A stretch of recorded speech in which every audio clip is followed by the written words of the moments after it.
friends and did not get along. But trying to move on a genial conversation is not something I'm great at.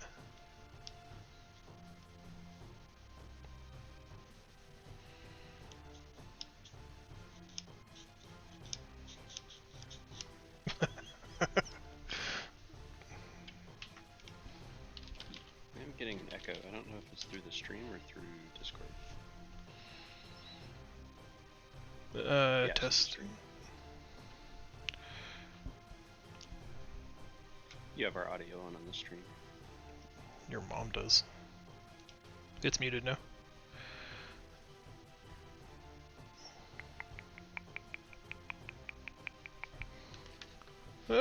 I'm positive.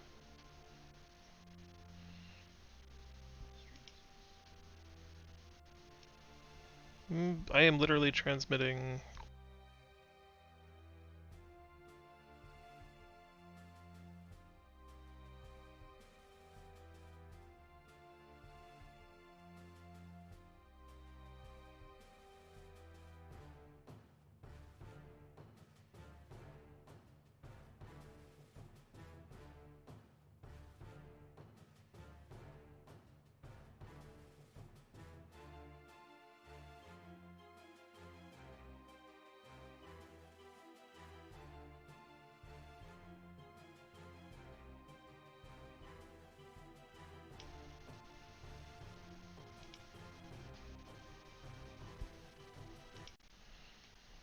Hi everybody, it's Sunday and it's time for another Officer Chat. I'm Try.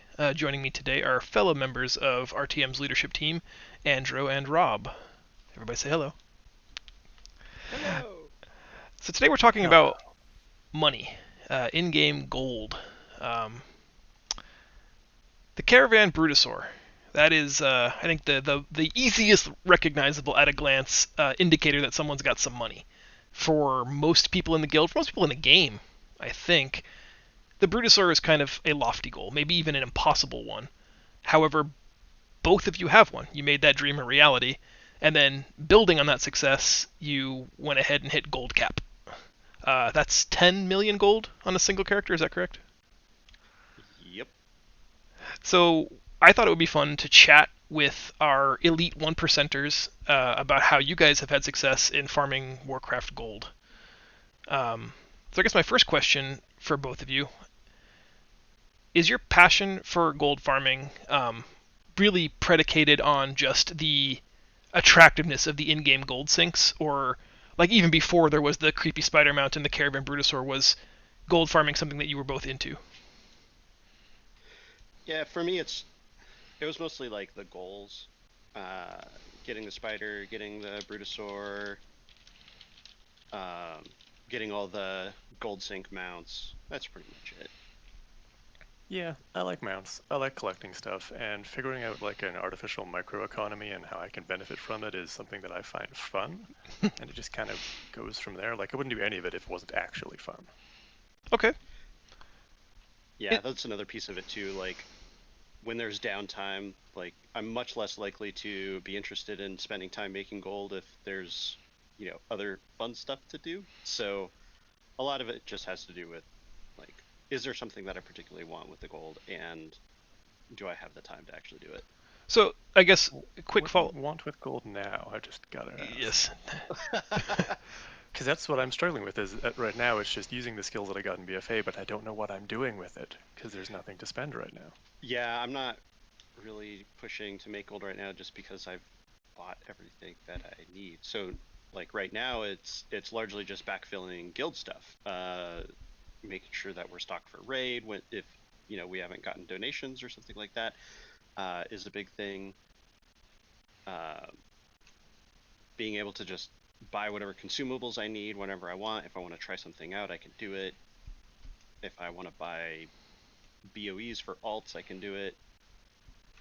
So if it sort of sounds like, for you at least, the tangible benefit, the things you can buy with your gold, if that went away, your interest in gold making kind of peters off a little bit. Where maybe it sounded like Rob enjoyed the intellectual pursuit of it, the mental domination aspect of it. But if for you, if they got rid of everything that you could buy for gold, if that just disappeared from the WoW game tomorrow, would you still be interested in making WoW Gold quartering a market, flipping stuff, or would you just kind of just say, meh, peace out, there's nothing for me to buy anymore? Uh, I think it comes like it has to do with what's going on in the game. Like it can be like Rob said, it's a fun little mini game. Like it is a game within a game, and the more that you have fun with that, and the more that you can engage with that, like think of that as content. If you like doing Torghast, go do Torghast. If you like making gold, go make gold. Um, and if you look at it that way, then it's more of a game mechanic rather than that you can engage with, rather than something that you have to do to achieve a goal. Uh, that's how I was like at the end of BFA. I spent all my time trying to figure out how to make gold and farming mats. Those were the two game systems that I interacted with at Yeah. the end of BFA. Cool. Um, I think a fun question. As you guys were getting started, once you got bit by the gold bug, what was your first gold making milestone, and was it difficult? Did you find it challenging? Did it happen by accident, or what was the very first? I'm setting my mark here. I want to buy the Dalaran teleport ring for 40,000 gold or whatever that was. Like, what was your first gold making bullseye? For me, it was the Bruto mount. I really, really wanted to have that available for the guild. And like that's what I set my mind to. And that's really the first time that I really tried to make gold in a meaningful way. And it was challenging. It took a lot longer than what I was expecting. It still took a couple of months, but Darkmoon decks, Mm-hmm. they're always great. And getting that in a couple of months is like pretty damn short. Yeah. Yeah. So For Rob, me, what it was? was a lot further back in MOP. I wanted the red Death Charger mount off of like the Arthas Mm, Frostmourne achievement stuff, and I was not a raider then. Like at the end of ICC, I just no. And there's no way I ever could have like gotten that normally. And I figured like, okay, fine, it's BOE. I don't really want anything but the mount, so I'm just gonna buy it. But it wasn't really an accomplishment or hard. It was just a lot of time doing really stupid things to make gold. Like, while all my other friends were playing the game for fun, I was like leveling alts and doing what was that horrible like Sung Sung Valley Ranch thing. mm-hmm. The And farm. like, Yeah. yes, this made consistent goal. Like every day I could say I'm going to make this amount and I'll have my goal by like whatever date, but it was not efficient and it was not fun and there was a huge opportunity cost. So like after the fact, I learned a lot from it. So let's build on that a little bit. What basic lessons did you guys learn early on that sort of shaped your gold making journey? Um, when you talk about learning these lessons, learning how to evaluate your time, um, where you find research opportunities, that kind of thing. Um, let's start with Rob since he's sort of touched on it. What was the first hard learned lessons? Just because I have more gold today than I had yesterday doesn't mean that I made the right decisions. And it doesn't mean that like I'm winning at making gold just because that number is going up. Because other people could be making gold off of me, and that's gold that like I could have had. And learning to re-examine what I've done in the past and look at like not just like fuck ups, but just little things like, okay, this time could have been spent better, or figuring out what I've done in the past and not just like remembering it, but finding some way to keep track of it, which back then meant like horrendous spreadsheets. But today is as easy as just like installing TSM and just using it as a ledger to track what you're doing and actually looking at it from time to time. Okay. Yeah, there's a lot of hidden information like that is it's like hidden in plain sight. Um, especially like with Darkmoon decks or anything where there's like an intermediate material or something like that. A lot of times there's more to the story than just looking at it and learning those things. Like if you go try to start gold right now and set up TSM and set up crafting stuff, you're going to look at it and it's TSM's just going to tell you, well, you can't make gold anywhere. And or if it does, then it's just going to say like, oh, you're going to make 4 gold here, 5 gold there. um, but when it comes down to like looking at each individual item and thinking about how does that item come to be and where does that happen, and then like Rob said, the opportunity cost comes in. Do you spend 4 hours making ink, or do you buy it off the auction house? And yeah, you're making less money, but you're spending less time doing it. Like those are the types of things that I've found very helpful. Like when trying to make gold and trying to figure out how to do it, is really thinking about what it is that an item, like a trade good, actually is. Where does it come from? How do you get it? You know, like enchanting stuff. Well, the thing that was And big in BFA was, you know, you couldn't make gold on enchanting if you bought the dust and the shards and you made enchanting. But that wasn't how you got the materials. You got the materials by disenchanting. Like that's a good example of thinking about where all that stuff comes from, and learning that makes how you look at making money completely different. I also feel like for you two, and I guess I'm assuming probably all of the WoW millionaires, there's an element of, I mean, courage, I suppose.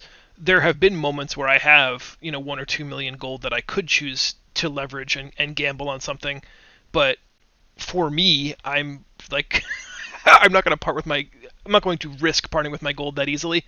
I feel like there has to be an element of just bravery of I'm going to corner this market, and there's a 10% chance that this goes sideways and I lose my 1.5 million gold investment. How do you prepare yourself? Like, what is your thought process in determining? Do you have like a threshold where I'm going to invest this heavily and this is money I'm comfortable losing, or is it always an all or nothing proposition?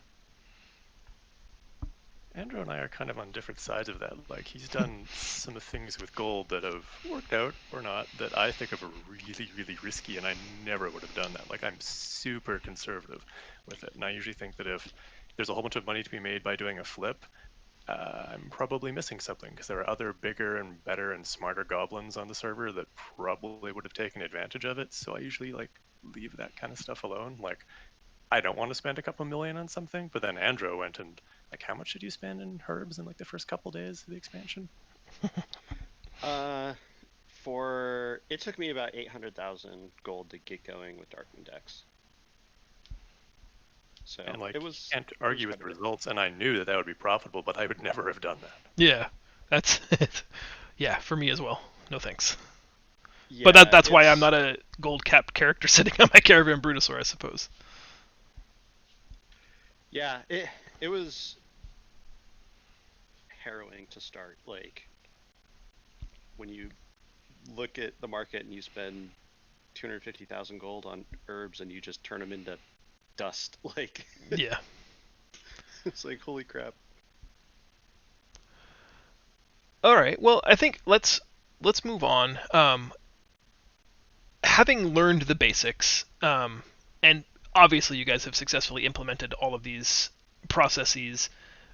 Can you guys share a little bit on what you're doing right now to make gold? Do we have any like amazingly juicy flips or farms that you guys can share? I'm not really doing anything, so Rob can talk all day about what he's doing.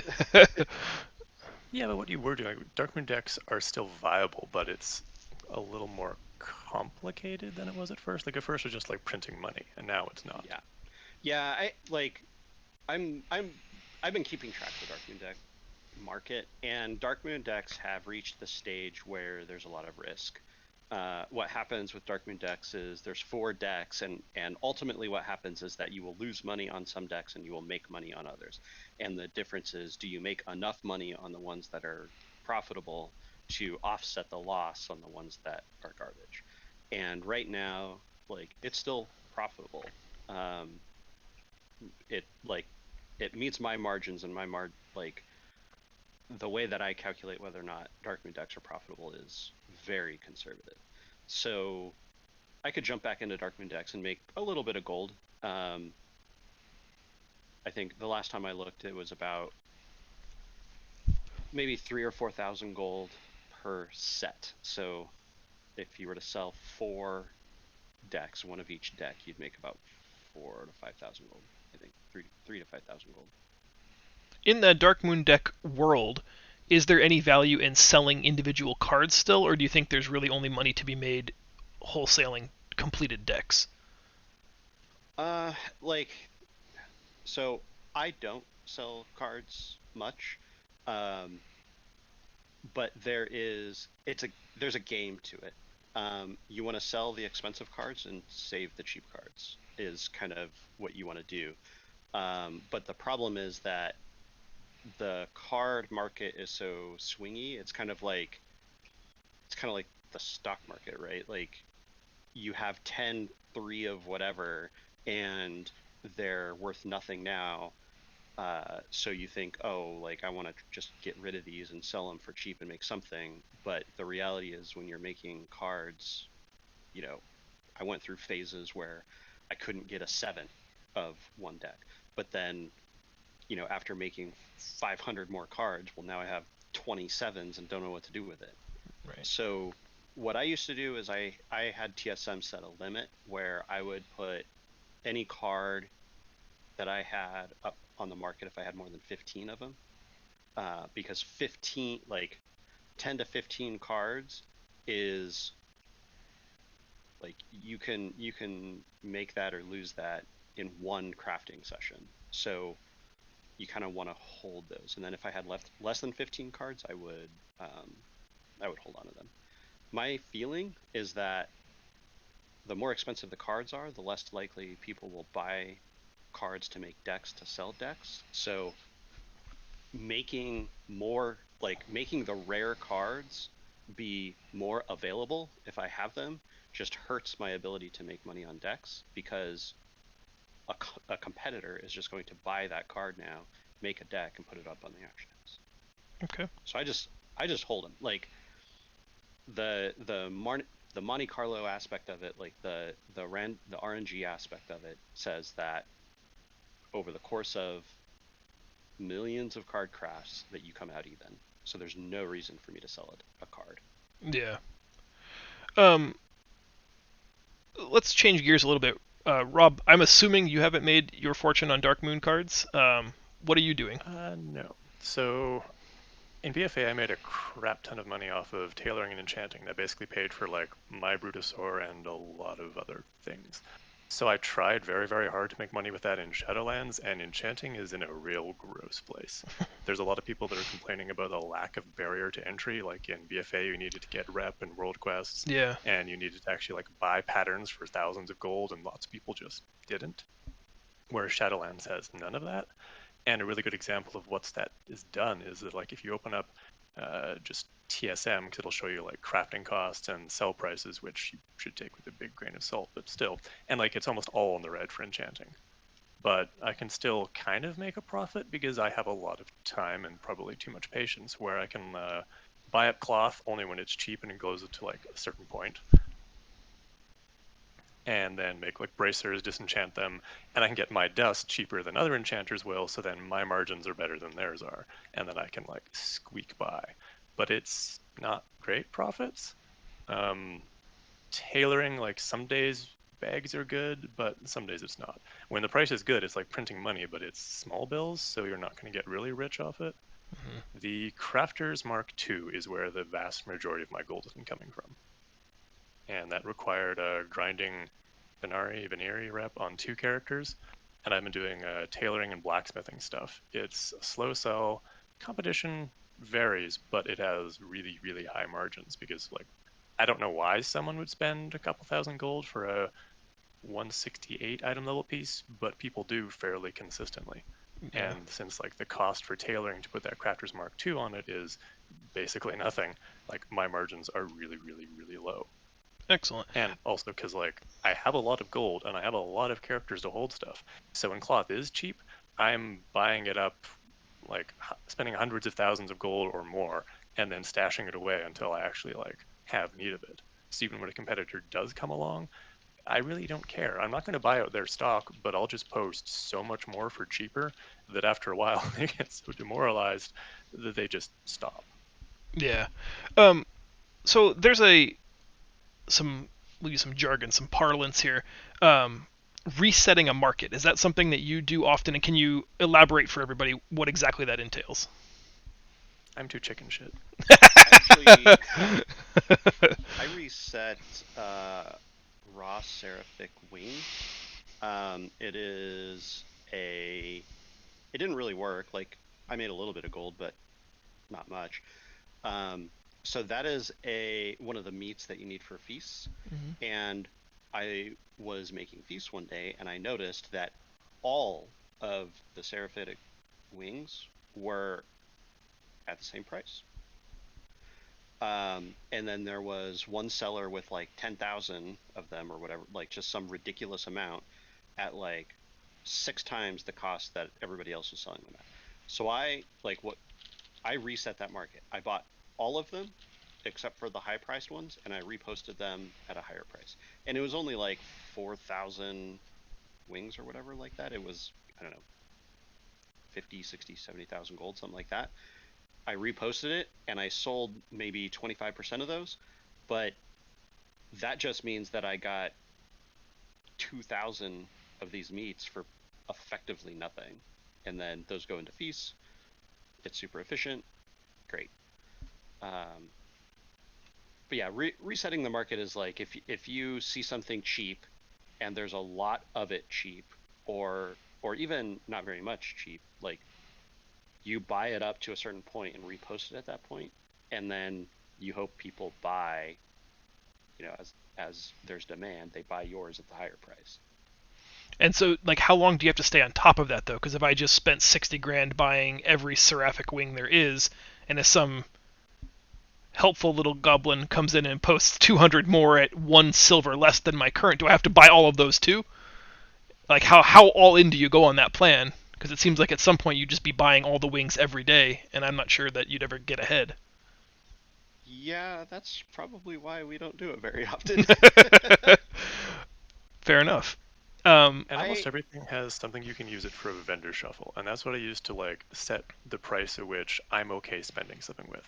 So like when I talk about like I buy cloth when it's cheap, I buy it when it's like not just at a lower price than it was before, but when I still know that okay, worst comes to worst, I can spend a lot of my time and throw money for thread and make it into like pants or bracers, whatever like is most efficient for the vendor, and then like get my gold out of it that way. So even though it's kind of against what I said at the beginning about using your time efficiently, I know that I'll never actually like be at a loss. right, that safety net So of. if, yeah, and because that's like my safety net, it's really rare that I'll ever actually be able to reset a market within like this parameter. It happens sometimes with cloth, and like yeah, I'll buy it all up and post some of it back, and if it doesn't sell, well then I've gotten out. But like it's rare that happens because there's a lot of other people that are smarter and willing to take more risks than me. Yeah.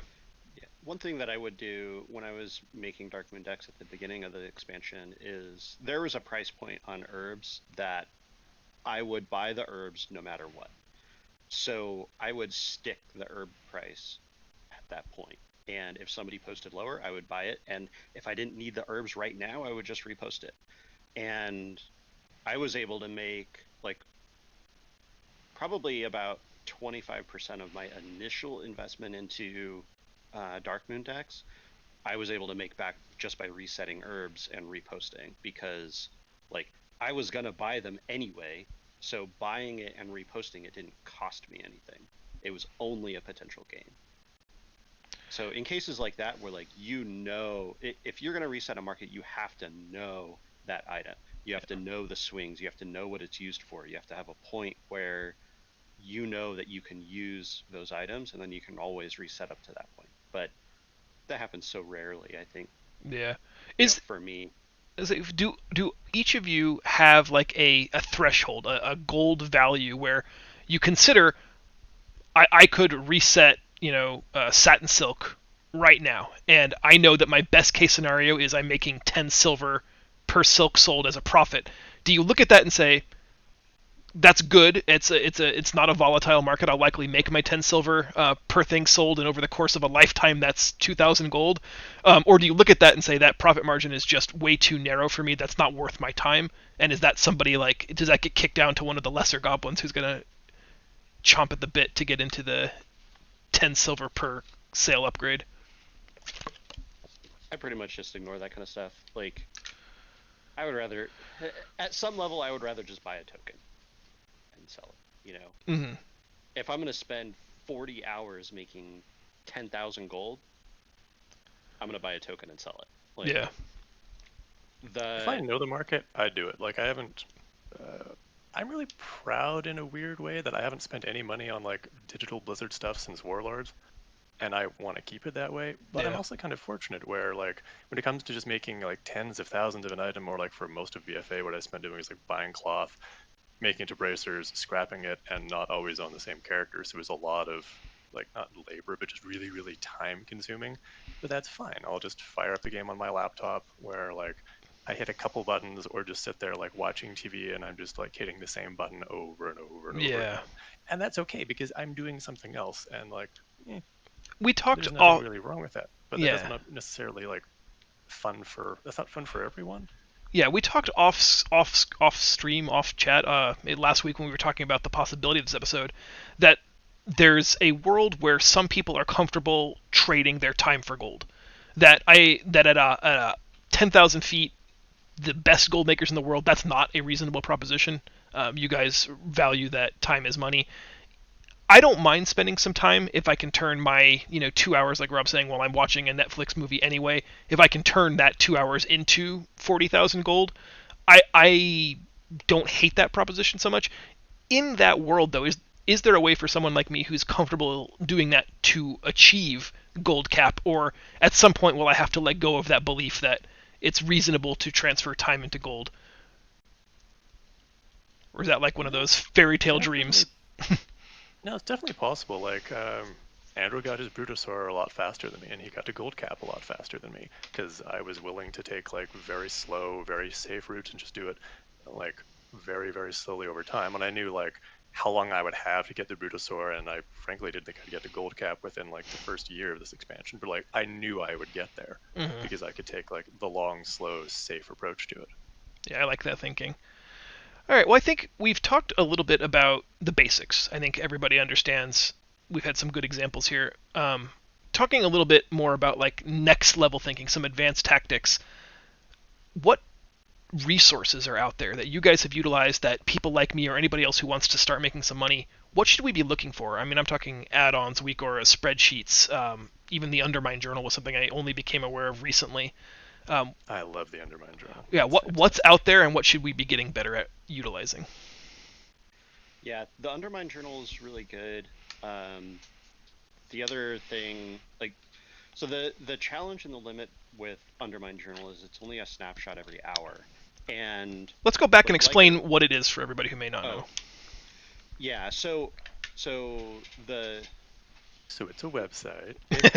well, And what's a website? so Blizzard takes a snapshot of of what the auction house currently is every hour, and Blizzard makes that data available via their API every hour. And many websites, TSM and the Undermine Journal are two of them, download that snapshot and then load up the information about each item on the auction house, kind of like a stock market, like a stock market graph. So you can see what are the prices of any given item for the past forever, like since that item was made available. Um, and you can see volumes, you can see how many are posted on the auction house. Uh, you used to be able to see who was posted, but the new auction house API doesn't have that information. Um, and you can just get a whole bunch of information about any given item. So you can look up an herb and you can see the volume and price history of that herb since it became available. There's also some fancy heat maps and like when when do people buy, when do people sell, that type of thing. It's just a really really useful tool. Um, I use it to basically like if I'm looking at a specific item, I'll use it to just get an idea of whether or not that price is even ballpark reasonable. But because it's only an hour snapshot, it doesn't give you like the real story.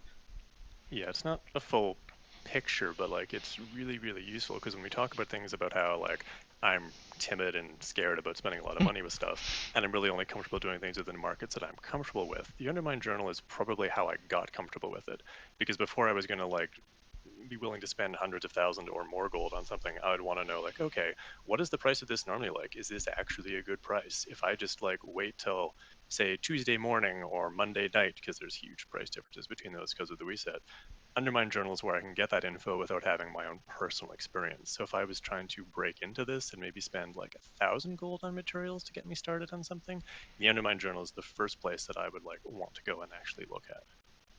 Okay. There are, I don't know, many auction house add-ons. I think the one that gets talked about most often is TSM, Trade Skill Master. Is there a in-game auction house add-on that you guys use and are having success with? Yeah, I use TSM pretty much exclusively. I bounce back and forth though. Like, I don't always use TSM to post things, and I don't always use TSM the way it's supposed to be used. Just because TSM has some nuance to it that takes a higher skill level than I have to really dig into it and understand. Yeah, like if you just install TSM for the first time seeing it, it is incredibly intimidating, and it's incredibly bloated for your average user. Like the most relatable example is like it's like Microsoft Office. It's not necessarily great. It can do a lot of stuff, and a lot of it is so hidden in there that for most people it may as well not exist. Mm. And TSM is like a wonderful tool. That's why it's so incredibly popular. Like its user metrics, especially for Shadowlands, have just skyrocketed. And that said, it can't really do everything. I've started using Auction 8or, not Auction 8or. There's one with 8er and one with ER. Just because TSM can't seem to handle posting and canceling of the same item with different item levels attached to it. So if you're making things with like the crafter's mark attached to it, or God forbid, if you're doing the legendary market, TSM doesn't help very much. But Auctionator, which is not as polished as TSM, can help with that. Okay. Um, is there any other community-based like spreadsheet or website, Reddit subforum that you guys go to for hot tips and tricks? Is there like there's obviously not a cheat code because then everyone would have already been a millionaire, but is there good like resource guidelines or a community somewhere where if I had questions I could take them there? I like the subreddit for like WoW economy, but it's more entertaining than it is informative. Like, yes, you can learn a lot there, but you can also just see that like, wow, this is a bunch of jackasses, and like get a chuckle at it and kind of learn along the way. Okay. Yeah, WoW economy is an interesting source of information, but it's like I I don't I haven't really picked up much from it. Even in for Shadowlands, like prepping for Darkmoon decks and all that kind of stuff. Like I was leveraging WoW economy to try to have them do most of the work on the math and all that kind of stuff, and they just didn't. Like um, a lot of times, what you'll find the most value in from WoW economy is things like uh, uh, transfer rates or like disenchanting rates and information about how those little micro optimizations actually work. But you got to dig pretty deep and you have to follow them to be able to get those nuggets of information. Wowhead is also super good. Like if you want to know where an item comes from, Wowhead has that tree, and it doesn't tell you everything, but it can give you the lead that says, oh, I need dust or I need ink, and these are all of the sources. And maybe there's an ink source that you didn't know about. That's a good idea. So Yeah. you can use that to kind of figure that out. One of the things, like a good example of that from it was actually a difference between BFA and Shadowlands with ink sources. Most people were like the common herb, death bloom, is what people unilaterally used to get ink um, for inscription stuff. But there were a couple of tricks that if you actually milled the green herbs, you got more ink, and it was actually more valuable to go do that than to take the death bloom. So if you do a little research and know where those things are coming from, you can poke at it and you can look at it and figure out, does it make sense, or whatever. Yeah. All right, And then. then spreadsheets. Yeah, I was gonna say, I'm sure you do a lot of that your own self. Yeah. I've tried really hard to try to get away from that sort of thing as much as possible. There's some stuff that I need to do where it's not necessarily a spreadsheet anymore. It's just a list. Like when I figure out what my threshold for what a vendor shuffle is actually going to get me back, so I know like, okay, when materials are at this point, I'm safe to buy them.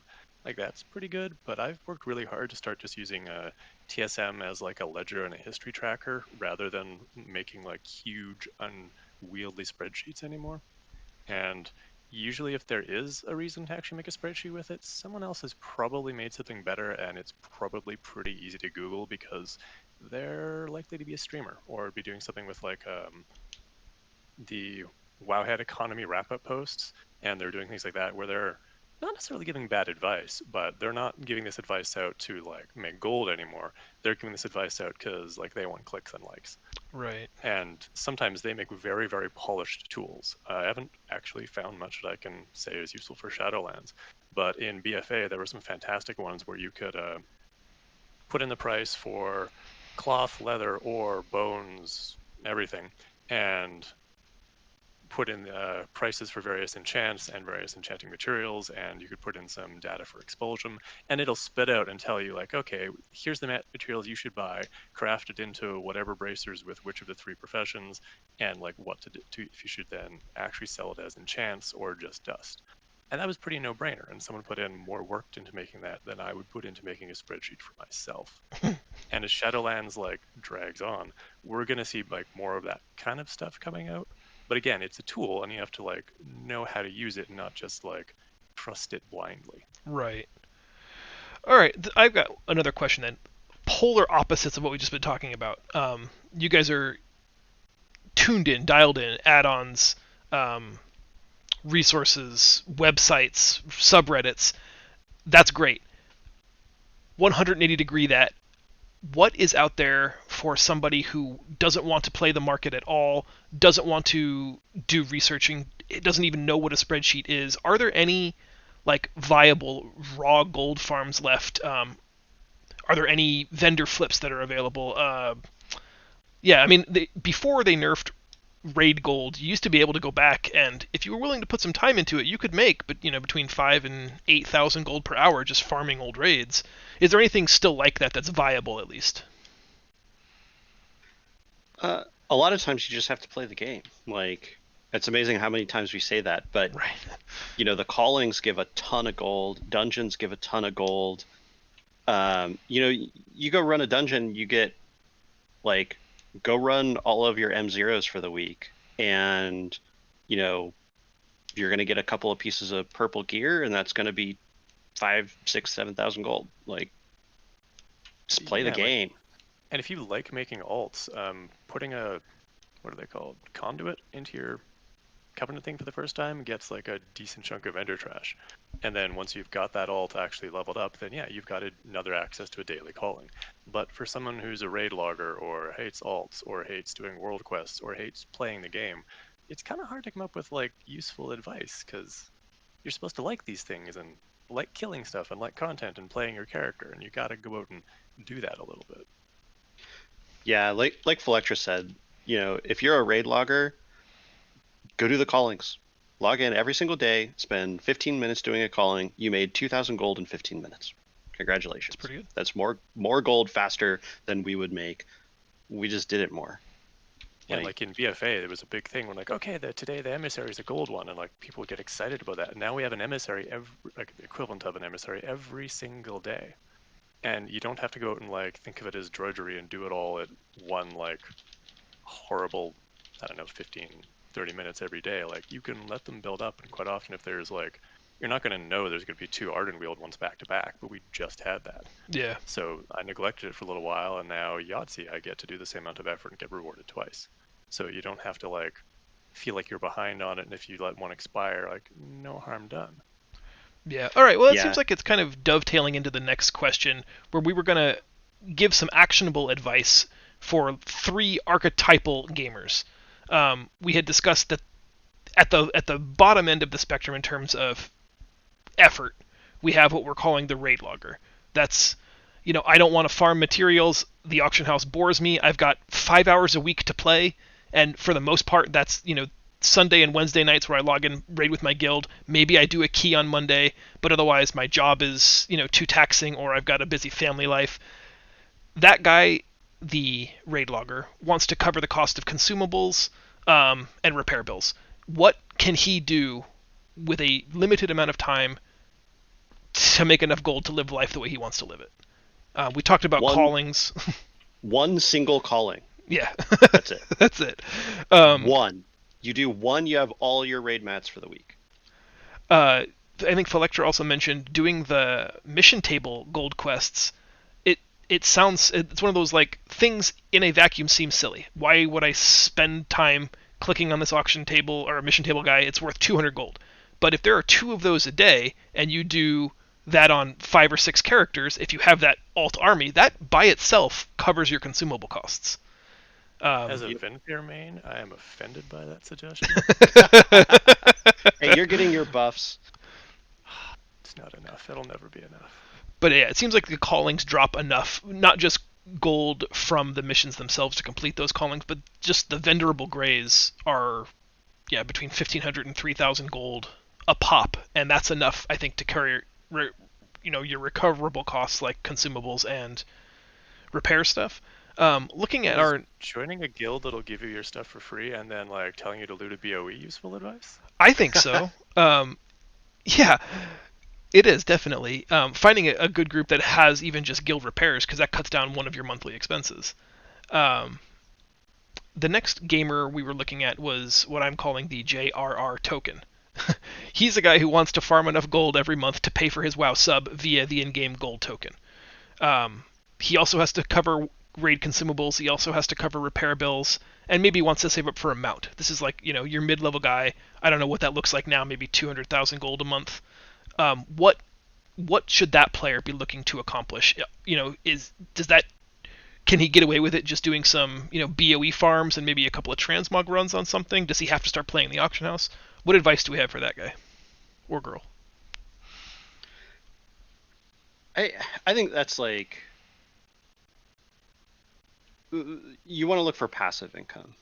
I think in that case, you want like an alt who can do garrison stuff. You want an alt that can, maybe craft something here and there,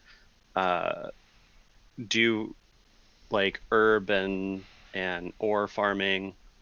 And if you spend, 30 minutes to an hour a day just doing that, like not even all at one time, like spend 2 or 3 hours one day a week or whatever, and I think you get your 200k gold. Do all the callings on a couple of characters, do your mission tables. It adds up real quick. This is kind of like telling someone like, well, you're poor because you go to Starbucks, but like stop spending money on things that, and by money I mean gold, on things that aren't really super important. And if you like want something, don't just like waddle off to the auction house and buy it at wherever it's at. Check the Undermine journal, see if it's a good price right now, and decide whether or not like, do I need this enchant now, or is raid night like done? Is raid night not going to be till next week, and can I like wait a little bit for it, or can I? And I don't mean this in an exploitative way, bug a guildie to go and like make it for me with my mats if those mats are cheaper, or even if they cost time to get. Like, we spend a lot of time harping at using your time properly, but still, if you don't like have ways to make tens of thousands of gold really quick, at least don't waste your time on other little things, and don't waste like a whole bunch of gold because you think it will necessarily save time. If your goal is just like, I don't want to actually have to pay my sub fees anymore, I want to pay it with gold. Mm-hmm. That's a good idea. They've nerfed a lot of the garrison stuff into the ground, but it's still profitable. You can still get things like Hexweave, a lot of the old engineering stuff that takes enchanting mats and goblin gliders. I am flabbergasted the goblin gliders are still a thing, and all of that can come from like free with really big air quotes because time is involved. Garrison use. All right, then our last player archetype, the full Gallywix. This is a guy who's on the path you guys started earlier this year or last year. He wants the Brutosaur mount from the black market auction house. He wants a character at gold cap. He wants that WoW bling. What do my first steps look like if that's me? Just pick something and go for it. Pick a crafting profession and just learn everything that there is to know about one of the crafts. And like I'm not using what's very optimal professions right now, but I've sort of made it work. And you do it slowly. Like, don't overwhelm yourself. Don't just figure like I'm going to become this massive goblin overnight. You take what money you have that you can like figure out. Okay, what does this profession actually make a profit from? Even if it's not huge profits, and do it a little bit. And the skills that you develop to like master, let's just say alchemy, because like a lot of people take alchemy for the flask duration. It's really competitive, but you can make some gold with it. And once you've made some gold with whatever that profession is, and you've learned how to do that and how to use these other tools, you can apply that to other professions with much, much, much less time. So it's a little bit of an investment in yourself and your own skills and just your own comfort level. And it's also a good way to figure out, is this actually fun and something I want to keep doing because it's a game? Right. That is an important takeaway. It is a game. I think one thing too is like you're going to lose up front until you learn the market. Experience with like whatever you're making and knowing the ebbs and flows of the materials and all that kind of stuff, and knowing what your price points are and what you can sell stuff at is going to take a lot of time. And you're like if I were to jump in, I was just looking at cooking, right? And there's one recipe on cooking that is positive income at a decent margin. So that's something that you could just look at and say, oh, I'm going to make 15 of those, or I'm going to make 20 steak a la mode right now because it's cheap, and put it on the auction house. But then you have to think about it and you have to keep track. Like, how much did you buy the mats for? How much did you sell it for? And the next time that you want to go look at this, what flipped? Did the price go down on the sales and the mat price went up? Did the mat price go down? Like, learn those ebbs and flows. And then also, like Rob mentioned it before, people buy food at reset for raid. People buy feast, people buy flasks, all their potions, all that kind of stuff. You can ride that wave a little bit. But yeah, it's just in the mornings, prices on materials are often cheaper than they are in the evening. So it's not even like just a throughout the week thing. It's stuff like that changes a lot. And if you just decide, okay, I'm going to start trying to turn whatever profession profitable, you'll eventually learn this. And it's things that you can't necessarily learn from listening to other people ramble, and you can't really learn it from like the other easily Googleable resources. And if you watch like a guide from some like WoW streamer or whatever about talking about however many gold per hour he's made, great, fine. But now that information's out there, there's probably a lot of other people doing it. And if that gold is coming from like other people's by buying something off the auction house rather than a vendor flip or something guaranteed, then chances are you will never make that kind of gold. And if you're experienced a little bit with like that profession, then you'll be able to watch a video and maybe get something out of it and know that you're not going to make the kind of gold that this person is talking about because like those profits were yesterday's. They're gone and you can't chase yesterday's profits. That's fair. And it seems to me like one of the biggest takeaways, if anybody's serious about wanting to learn more about gold making, is that there is no, as in life, there is no get-rich-quick option. Rob and Andrew both didn't just wake up on Monday and say, gosh, it would be nice by Friday to have 10 million gold, found the secret, subversive Wowhead article that taught them how to do it, and in 4 days made 10 million gold. It's a lot of hard work. And I hate to say that about a video game that you're playing recreationally, but you have to put in the time, you have to put in the effort, you have to be probably even a little bit of startup money, but nobody gets it for free. And it's easy to look at somebody who's at gold cap and be like, oh man, he doesn't have to work for it. Well, he had to get there. There are no shortcuts, guys, I guess is all I'm saying. It's just about putting in the work. Yeah. But like you Yeah. can get your startup money from like doing the callings and stuff that we've talked about. And after that, it's sort of applying the same mentality like screw life, life sucks. It's a game. But like same apply the same mentalities to being a mythic or even like heroic raiders, where you have to learn your rotation, you have to learn the mechanics, and you can only get so far with that. After a while, then you have to go and look at details or raid logs or God forbid a guide. I hear those are a thing. And you can read them and get useful information from it, and then you can be a better raider tomorrow than you were yesterday, and that's fun. Like Yeah, that sort of for sure. I did better, I'm earning stuff that we all get from like PvE and PvP. That exact same mindset and those same skills can apply to like gold farming. And if you're doing it and you're like, well, this sucks, this isn't fun, then maybe that's not for you. And that could be like PvE, PvP, or gold farming. Hmm. But it is like all part of like the same thing. And people really need to try to keep that in perspective, even when there is a real money aspect to it, like not having to pay my sub fees anymore. Like some people go crazy about just like, oh my God, WoW costs money and I need to cut back on things. So then they decide I'm going to do whatever it takes to make the money in game. And that can go down a really toxic kind of rabbit Yeah, hole. for sure.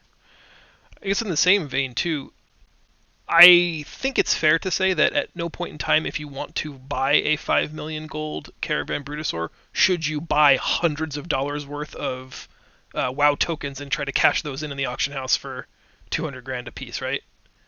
Well, I mean, one of my best gaming friends did that towards the end of BFA, Oh and God.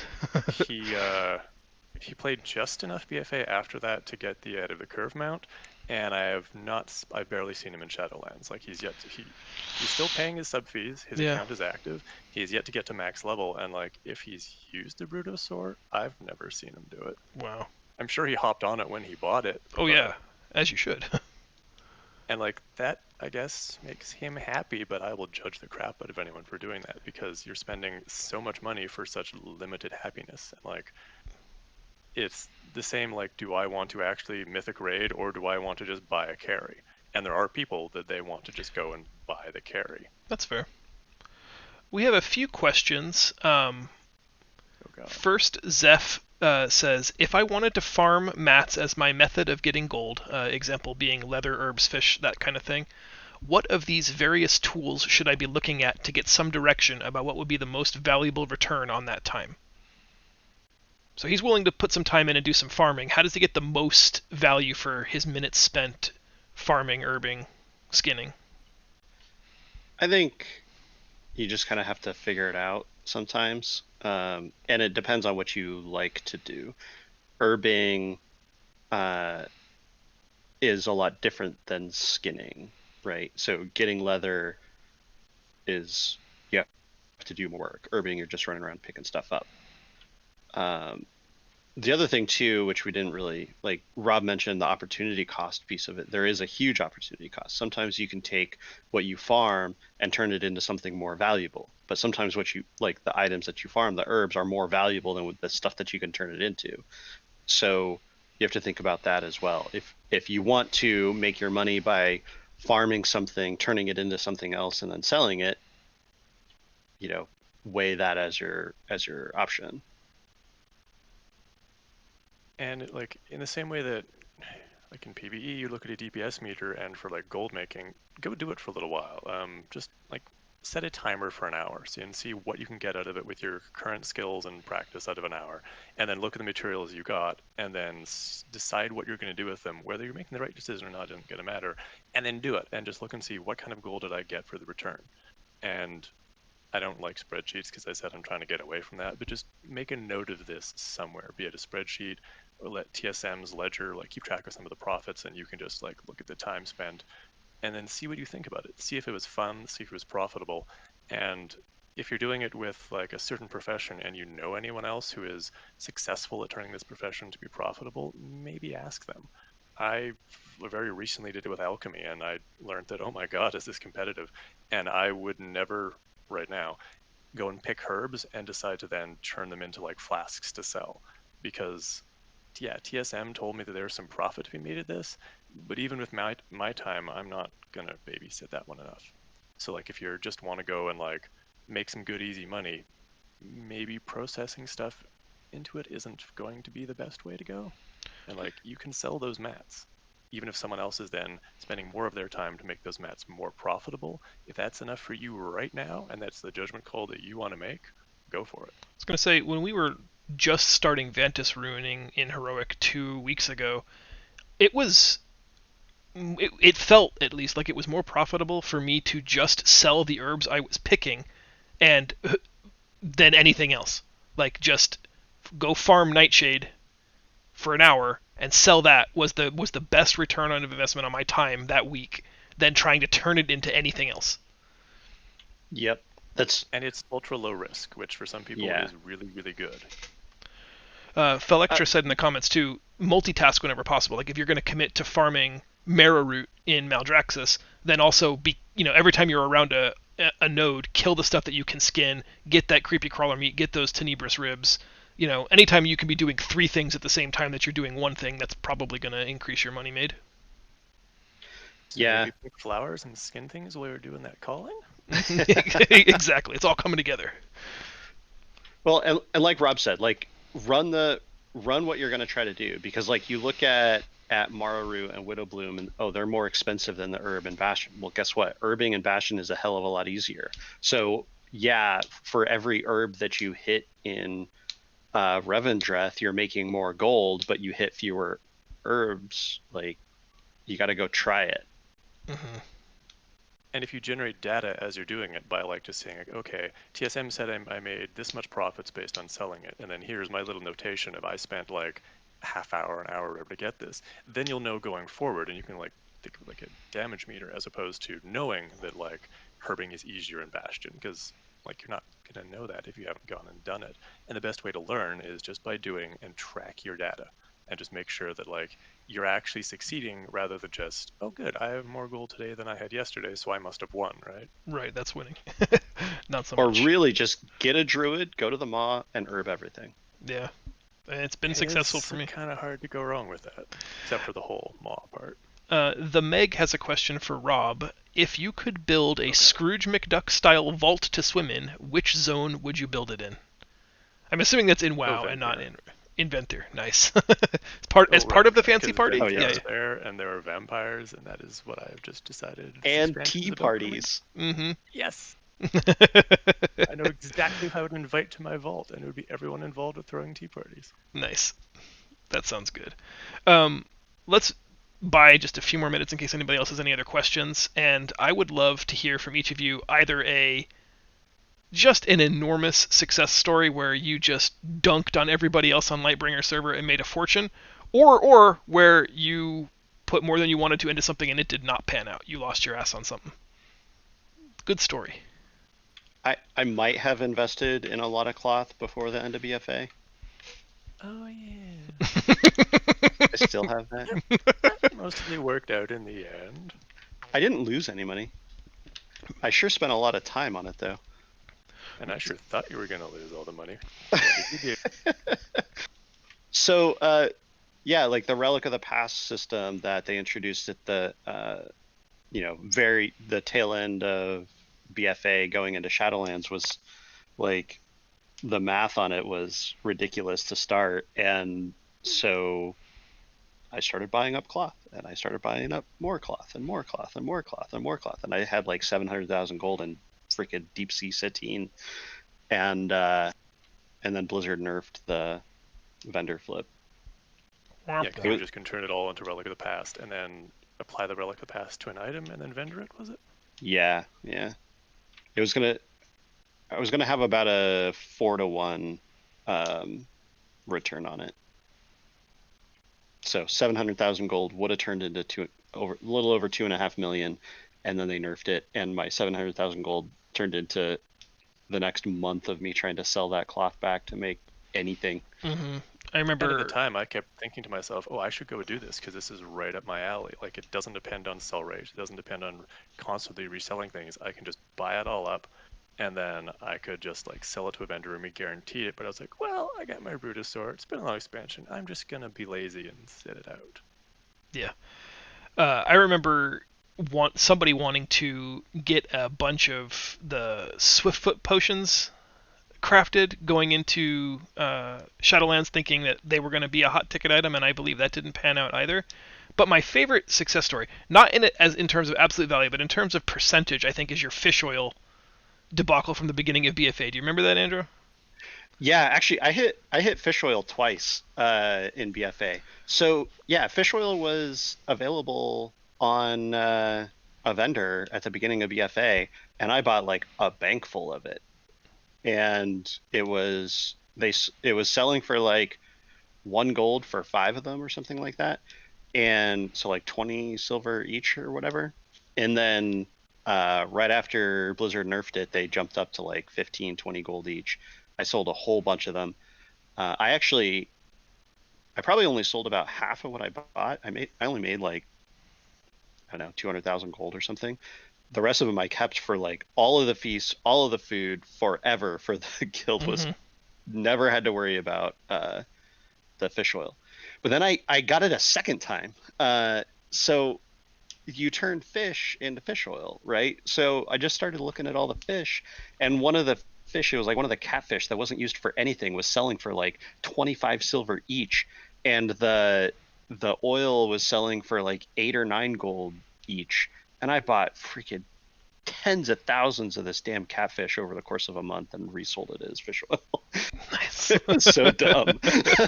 But those are the opportunities, right? That's what we've been talking about all day so far. Is that you just have to be on the lookout. I mean, no guide told you to do that. No WoW add-on alerted you that this was a thing to do. You just paid attention, watched the market for a couple of days, saw that there was this opportunity, and seized it. Yeah, and that's like a super advanced tier thing that you can do in TSM, because baseline TSM wouldn't have told you that fish oil can be crafted. It's going to give you the purchase price or the auction house price. So typically it'll give you the auction house price. So when you're looking at, oh, I need to make food and I got to have fish oil, TSM's telling you, oh, well, fish oil is like 16 bucks, 16 gold each. You can set custom prices for those items, but like I had said before, look at the item that you need and go look at what all go to Wowhead and look at where fish oil comes from. Oh, it comes from 40 different fishes. Okay, well, go look at each individual one of them on the auction house and see how expensive they are, or use a set a custom TSM string to tell you that price. And then, oh, well, fish oil is actually 25 silver. Great. Yep. And if you do little stuff like that, just to, like, for your own sake, so you can make cheaper food, and then you'll probably discover something along the way. They're like, hey, this is a market where I made money. I made money here once. Maybe I can make money here again, and you can like kind of make that part of your market your own. Like, I know someone right now who spends a lot of time to corner the leatherworking market, and they do it with a little bit of malice, where if there's someone else involved, they want to run this person out of the market, and they want to relist enough that the other person will just go away, so then that they can get the profits from it. And there's a lot of time involved, but that can be fun sometimes. Um, I had a similar thing with tailoring, where there was this one guy who came along and he just crashed the market, and he would buy out my things and then like repost them because he was just trying to get me out of the market. But I refused to go, and I refused to like just quietly die. And now he's still got that stuff posting at ridiculous prices, but I can happily keep selling under him, and that's fun. Nice. So I guess that's one final question then, maybe just from me to you guys. As a matter of professional etiquette, or even just as strategy, should I undercut stuff on the auction house, and if so, by how much? Strictly speaking, undercutting isn't necessary because it's a first in, last out, uh, or first in, first out system. No, first in, last out. So you don't gain anything by undercutting. The only thing that you're doing is reducing the price on something. But if you need to reduce the price on something to sell something or to drive somebody else out of the market, then that's perfectly viable. I had a lot of people get real mad at me when selling Darkmoon decks, because like I had my price point. If you were going to undercut me, I was going to undercut you more. Like, I had my price point that I was happy with. I had made my gold cap. Like, I'm just in it for the funsies now. Mm-hmm. And I had somebody get real angry at me for undercutting one of the decks. And it's like, dude, I'm sitting on 10 of these things and no other decks. Like, that means that the price is too high. Like, that's market working. Mm-hmm. Yeah, like a friend of mine has this joke about, oh, well, fine, we'll make it up in volume. And as long as you're still making like a bit of a profit, then that is a viable thing. But generally speaking, unless you really know what you're doing, or you're okay taking the risk of pissing someone off, or occasionally if pissing someone off is the point, you really shouldn't undercut. I believe that with most things that are being sold on the auction house, that the people buying it really don't care that much about the price. It's a raid material that they want, or it's gear that they want. Like, I think anyone buying the Crafters Mark II stuff is crazy. I wouldn't pay for 168 item level stuff. But I got a guild of people and a bunch of friends that I can run things with, and I'm fine to play the long game and do dailies and all that. But other people are not so much. They just want their stuff now and get going.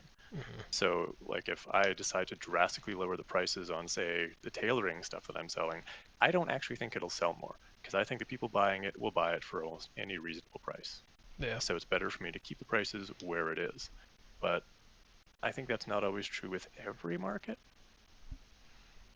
That's Yeah. fair.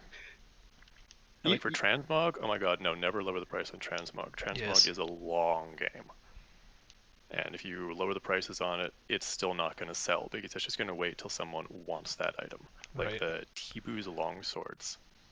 I bought a whole bunch of those at a really low price, and I'm still sitting on a dozen of them, and that's fine, because they'll eventually move. Yep.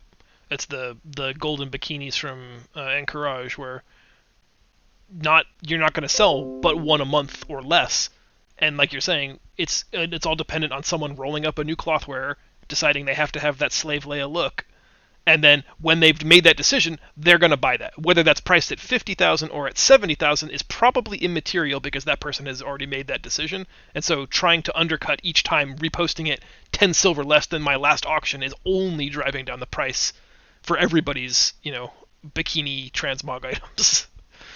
Yeah.